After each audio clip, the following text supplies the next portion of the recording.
है? तापमान। तापमान को हम किससे दर्शाते हैं? सेल्सियस या फ़ारेनहाइट से। तो अब यहाँ पर भी हम किसी दिशा का नहीं बता रहे हैं, तो यहाँ पर दिशा की आवश्यकता नहीं होती है। इसी तरीके से चाल है, दूरी है, ऊर्जा है। अब ऊर्जा कितनी खपत की है, किसी ने कितनी ऊर्जा खपत की, ये तो ना कहते हैं कि ईस्ट में इतनी की है, वेस्ट में इतना हुआ है, ऐसा हम दिशा को नहीं डिनोटेट करते। दूरी, अब दूरी के लिए भी क्या है कि कितनी डिस्टेंस आपने तय करी है, तो अब ये नहीं पूछते हैं वहाँ पर कि किस दिशा में कितनी डिस्टेंस तय की है। तो ये भी क्या है, जहाँ पर दिशा की आवश्यकता नहीं होती है वो सभी क्या होते हैं, अदिश राशियाँ होती है। लेकिन यहाँ पर ये ध्यान रखना है, अदिश राशियों के अंदर मैग्नीट्यूड, परिमाण की आवश्यकता होती है। कैसे? टाइम। अब हम कहते हैं 1 बजने में कितने टाइम बाकी है, हालांकि उस समय अगर 11 बज रही है तो क्या कहेंगे, 2 घंटे बाकी है। तो वहाँ पर हमने ये क्या कहा, 2 घंटे बाकी है, 3 घंटे बाकी है। ये कितने का है, 1 किलो है का बाट है, ये 2 किलो का बाट है। तो ये क्या है, 1, 2, ये या 3 जो हमने नंबर यूज में लिए ये है मैग्नीट्यूड या परिमाण कहते हैं इनको। इसी तरीके से हम देखते हैं सदिश राशियाँ। सदिश, सदिश जैसा नाम से प्रतीत होता है, जहाँ पर डायरेक्शन की आवश्यकता होती है। डायरेक्शन की आवश्यकता यानी हमें वहाँ पर यह बताना है कि डायरेक्शन किस तरफ का है, ठीक है। परिमाण की भी आवश्यकता है। आपने रस्साकस्सी का देखा है, रस्साकस्सी में क्या होता है, अगर मैंने एक तरफ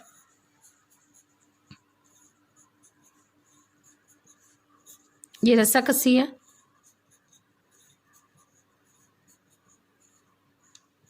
अब देखो इस तरफ आपको कितने लोग दिख रहे हैं, 4 है, इधर कितने, 3 है। अब टग ऑफ वार, अगर हम यहाँ पर टग ऑफ वार करवाते हैं, सबसे ज़्यादा कौन खींच रहा है, ये इस तरफ अगर ज़्यादा खींच रहे हैं, ठीक है। फोर्स सबसे ज़्यादा किस तरफ लग रहा है, अब हम डायरेक्शन बताएंगे, यहाँ इस साइड इसमें ज़्यादा है का फोर्स लग रहा है। अब हमारी डायरेक्शन की यहाँ जरूरत हुई, परिमाण की कैसे हुई, इधर कितने 1 2 3 लोग हैं, यहाँ पर कितने 4 है। तो यहाँ पर हमने क्या बताया कि डायरेक्शन और परिमाण दोनों की आवश्यकता होती है कि फोर्स कहाँ लग रहा है और कहाँ वहाँ डायरेक्शन की जरूरत होती है। इसी तरीके से विस्थापन में होती है। विस्थापन क्या होता है, देखो बच्चों यहाँ पर हमने जैसे ए है और बी है, ये यहाँ पर गया, पहले इस तरफ गया, फिर वापस से थोड़ा इस तरफ गया, फिर यहाँ गया, फिर यहाँ गया, फिर ऐसे गया, फिर इधर गया, फिर वापस इधर गया, फिर यहाँ गया, फिर यहाँ गया, फिर यहाँ गया, फिर यहाँ गया, फिर ये बी पॉइंट पे पहुँचा। ये तो क्या हो गया, ये सारा क्या है, ये सब है दूरी। अब यहाँ पर हमने दूरी का ये सब जितना भी था ना, ये क्या था, सॉरी बच्चों, ये सब क्या है, विस्थापन। जैसे यहाँ से एक व्यक्ति चला, किस तरफ जा रहा है, डायरेक्शन आपको पता होगा, पूरब, पश्चिम, उत्तर, दक्षिण। एक व्यक्ति चला है पश्चिम में, पश्चिम से चल के दक्षिण में गया, दक्षिण से दक्षिण में फिर थोड़ा आगे गया, फिर वह पश्चिम में चला, पूरब में चला, पूरब से फिर यह इधर जा रहा है, उत्तर में जा रहा है, फिर वापिस से यह इधर गया पश्चिम की तरफ, पश्चिम से वापस पूरब में गया, पूरब से वापस दक्षिण में गया, दक्षिण से वापस पूरब में गया, पूरब से वापस उत्तर में गया, उत्तर में जाने के बाद में वापस से पूरब में चला गया, पूरब से जाने के बाद में वापस से उत्तर में गया। तो ये सब तो क्या हो गया, विस्थापन। यानी इसने वहाँ तक अपने बी पॉइंट से ए से बी पॉइंट पहुँचने में इसने इतना विस्थापन किया। लेकिन पता है दूरी क्या है, यह बीच का रास्ता। वेग, वेग को ज्ञात करने के लिए दिशा की आवश्यकता होती है, संवेग को होती है, त्वरण को होती है और बल को होती है। हम इससे आगे देखते हैं, बल के बारे में पढ़ रहे हैं हम।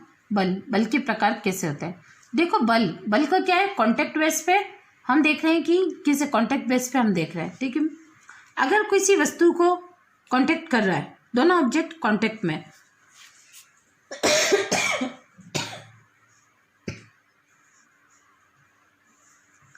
यदि दोनों ऑब्जेक्ट कांटेक्ट में है तो उसे कहते हैं संपर्क बल। अगर कोई दोनों वस्तुएं संपर्क में नहीं है तो उसे कहते हैं असंपर्क बल। देखो संपर्क बल के हम एग्जांपल देखते हैं। घर्षण बल, आपने साइकिल को चलते हुए देखा है, साइकिल सड़क पे चलती है, क्यों चल पा रही है, क्योंकि घर्षण के कारण। हम पृथ्वी पे कैसे चल रहे हैं, हमारे पैरों के बीच में, पैरों और पृथ्वी दोनों के बीच में घर्षण बल लगता है तो हम चल पाते। एक होता है तनाव बल, एक होता है प्रतिक्रिया बल। ये तीनों बलों के बारे में हम आगे पढ़ेंगे। इसमें दोनों ऑब्जेक्ट कांटेक्ट में होने आवश्यक है। इधर देखिए, तो देखो बच्चों, असंपर्क बल हम देख रहे हैं। असंपर्क बल क्या है? असंपर्क बल जैसे मैंने आपको भी बताया कि दोनों ऑब्जेक्ट का कॉन्टेक्ट में होना आवश्यक नहीं है। इसके एग्जाम्पल है विद्युत बल, गुरुत्वाकर्षण बल, चुंबकीय बल। अब हम इसको आगे पढ़ेंगे। देखो, सबसे फर्स्ट है गुरुत्वाकर्षण बल। जैसे दो पिंडों के बीच लगने वाला बल गुरुत्वाकर्षण बल है। कैसे? बॉल को हमने ऊपर की तरफ फेंका। जैसे ही हमने ऊपर की तरफ फेंका तो क्या ये पृथ्वी से कांटेक्ट में है? क्या कांटेक्ट में नहीं है। यह गुरुत्वाकर्षण नीचे जो बल है पृथ्वी का, उसके कारण क्या हो रही है? यह नीचे की तरफ आ रही है। तो अभी हमने देखा जो असंपर्क बल कौन सा है? गुरुत्वाकर्षण बल है, यानी जिसमें कांटेक्ट की आवश्यकता नहीं होती है। इसका देखो हम फॉर्मूला देखते हैं। एफ क्या है? बल is equal to m1 m2 upon r square, और g एक कांस्टेंट नियतांक है। देखो यहाँ पर हम देखते हैं दो बॉल है। यहाँ पर आप ध्यान रखना, द्रव्यमान का ऐसा कुछ नहीं है कि द्रव्यमान इसका ज़्यादा है या इसका कम है, इससे कोई फर्क नहीं पड़ता। एक m1 द्रव्यमान की वस्तु है, एक m2 द्रव्यमान की वस्तु है। दोनों के मध्य में अट्रैक्शन तो हो गई, ठीक है, दोनों के बीच में अट्रैक्शन है वही, और दूरी को r से डिनोटेट करते हैं। हमने फॉर्मूला लिखा है F इजिकल टू होता है G m1 m2 upon r square. m1 और m2 दोनों वस्तुओं का द्रव्यमान है, r इसकी दूरी है, g गुरुत्वाकर्षण नियतांक है। यहाँ पर ये ध्यान रखना, F जो है, F अनुकमानुपाती है m1 और m2 के। इसका मतलब क्या है? अगर द्रव्यमान बढ़ेगा, अगर हमने यहाँ पे द्रव्यमान बढ़ा दिया तो बल भी बढ़ेगा। F जो व्युत्क्रमानुपाती है 1 अपॉन आर स्क्वायर। व्युत्क्रमानुपाती इसका मतलब क्या है? अगर आप डिस्टेंस को बढ़ाते हो, दूरी को बढ़ाते हो, जैसे जैसे हम दोनों को दूर लेके जाएंगे, ऐसे ऐसे हम दूर लेके गए तो क्या हुआ?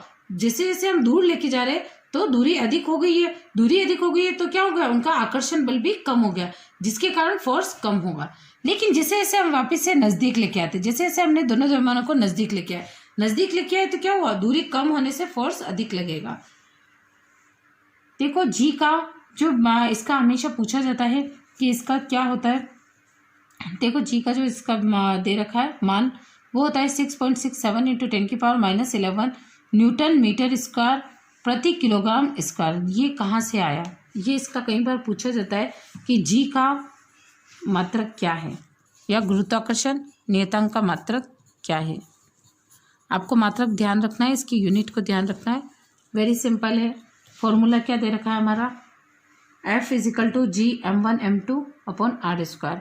F इंटू आर स्क्वायर इधर लेकर m1 और m2 नीचे आ गए, G इजिकल टू, ठीक है, बन गया। F का क्या होता है? बल का मात्रक क्या होता है? न्यूटन। आर स्क्वायर दूरी का मात्रक क्या होता है? Metre square. नीचे क्या दे रखा है? दो द्रव्यमान है, यानी kilogram. kg into kg, newton into metre square, ठीक है। यहाँ पर क्या हो गया? kg इंटू kg, यानी ऊपर गया तो kg स्क्वायर हो गया, तो प्रति न्यूटन मीटर स्क्वायर प्रति kg स्क्वायर, ठीक है। नेक्स्ट देखते हैं हम गुरुत्वीय त्वरण। गुरुत्वीय त्वरण क्या है? गुरुत्वीय बल के कारण वस्तु में उत्पन्न त्वरण गुरुत्वीय त्वरण कहलाता है। जैसे गुरुत्वीय बल के कारण आपने जब वस्तु को ऊपर की तरफ फेंका तो क्या हो? वो नीचे की तरफ आई, लेकिन कुछ तो त्वरण हुआ है ना गुरुत्वीय बल के कारण, उस वस्तु में भी कुछ त्वरण आया है। गुरुत्वीय त्वरण को हमेशा स्मॉल जी से डिनोटेट करते हैं। Small g is equal to G M r square. यहाँ पर बच्चों ये देखना है जी क्या है? जी अभी हमने देखा गुरुत्वाकर्षण नियतांक। एम क्या है? यहाँ पे एम जो है वो अर्थ का द्रव्यमान है, यानी किस द्रव्यमान, अर्थ का क्या द्रव्यमान है। और आर क्या है? अर्थ की त्रिज्या। ये यहाँ पर मैंने दे रखा है, अर्थ का द्रव्यमान है 6 इंटू 10⁻24 किलोग्राम। आर अर्थ की त्रिज्या है 6.37 इंटू 10⁻6 मीटर। ये पूरा जब हम सॉल्व करते हैं तो 9.8 मीटर पर सेकंड स्क्वायर आता है। ये बहुत मोस्ट इंपॉर्टेंट है। गुरुत्वीय त्वरण का मान क्या होता है? 9.8 मीटर पर सेकंड स्क्वायर। थैंक यू बच्चों। इसके बाद में हम आगे कल देखेंगे, इसके लिए अगली नेक्स्ट क्लास में देखेंगे।